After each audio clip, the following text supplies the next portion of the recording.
Honorable Ambassador of Indonesia to Australia, Ambassador Kristiarto Legowo, Honorable Indonesian Consul General to Sydney, Pak Heru, Honorable Governor of West Papua Province, Governor Dominguez, and Honorable Regent of Southeastern Maluku Regency, Bapak Bupati Taher, colleagues from private sector, friends and experts. I believe my friend from PwC, Andrew Parker, might be there among you. A very good day, and thank you for inviting me to share some thoughts on this very nice event about Eastern Indonesia and the opportunities for Australian business.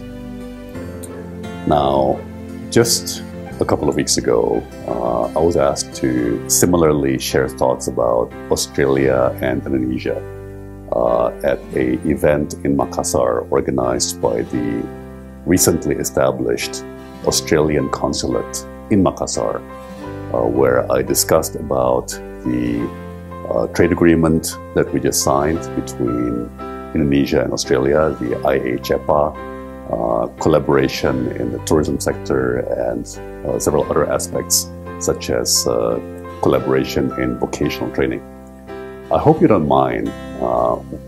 I would like to put that video up on this good occasion, because looking at it again, I don't think I can say the same thing any better than I did then. So let's take a quick look at what I had to say. Tourism happens to be a real passion for me.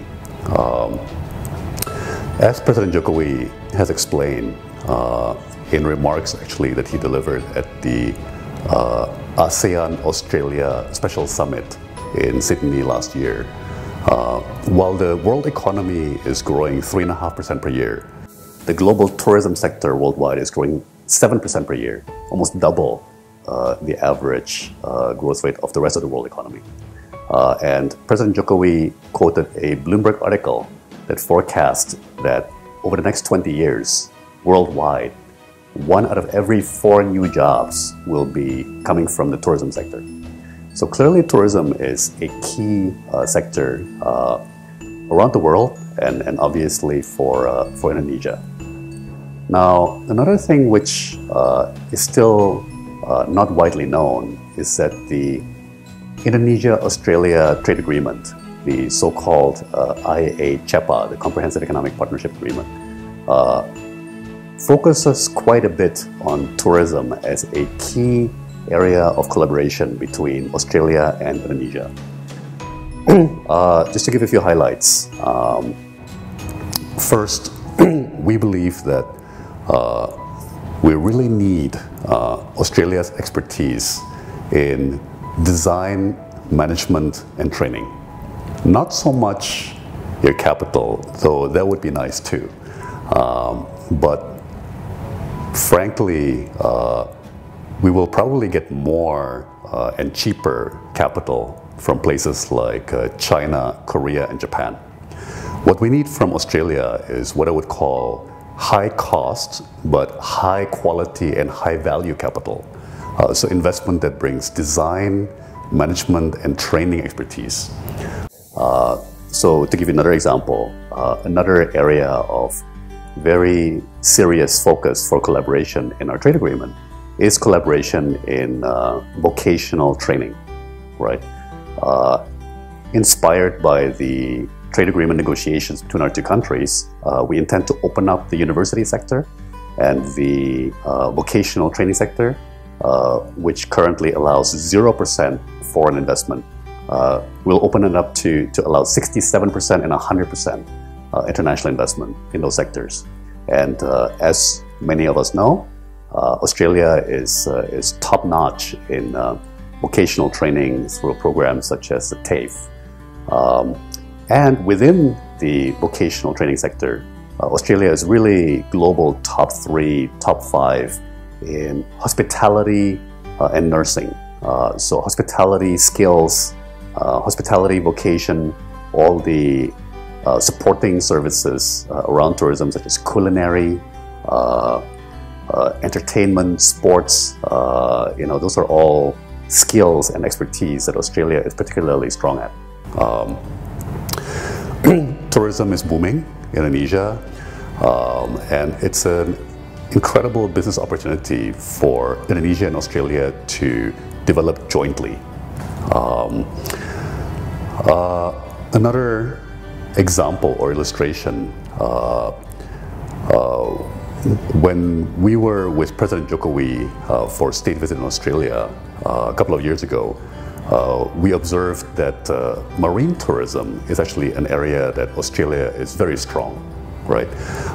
Shockingly, for Indonesia being the largest maritime economic zone in the world and the largest archipelago in the world, we have, for all intents and purposes, practically zero sailing, yachting, and cruise tourism.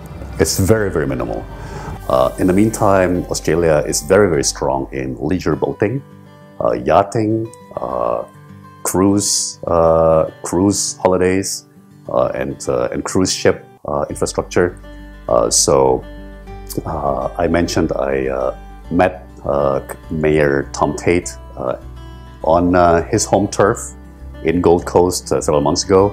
And Gold Coast, for example, is a major center for shipyards, for yacht and sailboats. There's a world-class marina where we can all learn a lot. Already, there's a few Australian investors who are developing pioneering marinas around Indonesia. But the potential for marine tourism, both domestic and for international tourists, is so tremendous if you think about it, right? Again, not only the 10 new Balis, but so many destinations around our country are ripe for development of sailing, of yachting, which frankly has now become a middle-class entertainment, not to mention the cruise ship tourism. So not only the hardware, but also all the software, the expertise, supporting services are examples of areas where we would like to tap Australia's world-class expertise. So those are some of the highlights of what I think are opportunities for collaboration between Australia and Indonesia in tourism, particularly marine tourism. And since we are talking about Eastern Indonesia, areas such as Western Papua and Maluku Islands, especially marine tourism. The only things I would add to my remarks from the Makassar event are that I really urge regions such as Maluku and Western Papua to plug in to other regions in Eastern Indonesia who are ahead of us, ahead of you, to be practical, to be pragmatic about it.